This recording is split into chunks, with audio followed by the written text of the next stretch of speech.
Christians be racist?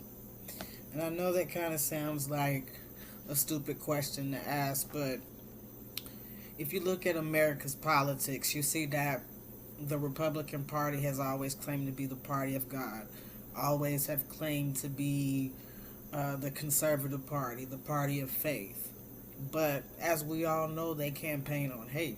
They campaign on prejudice. They campaign on racism. They campaign on transphobia. They campaign on homophobia. They campaign on intolerance. And I have personally been to churches that were, um, I guess you could say, lacking in people of color. The congregation was lacking a lot of people in color. And despite the Bible talking about loving thy neighbor and loving the foreigner and accepting everyone as they are, the racism and the prejudice could be felt in the room. The stares, the looking up and down, the not speaking to me. So that motivated me to write this sermon. And my biggest motivation to write this sermon was, or is, the Republican Party. Just sitting back and watching the dysfunction that is in the party.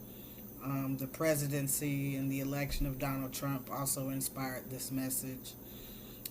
Because again, they call themselves conservatives and Christian and, the party of traditional values, of Christian values, stuff like that. But their actions aren't becoming of a Christian. They're not Christ-like. Nothing they say or do is Christ-like. So I wanted to take a couple of scriptures and break down exactly what the Bible says about prejudice, racism, partiality, and basically letting you all know that you can't be Christian and a racist too. You just can't do it. You can't be a Christian and homophobic. You can't be Christian and transphobic. You can't be Christian and xenophobic.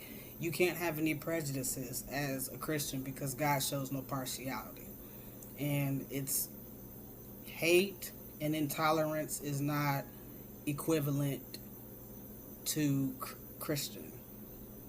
Hate and intolerance is not equivalent to being Christ-like, because Christ and God hates no one. And nowhere in the Bible, absolutely nowhere in the Bible, does it say to hate others or to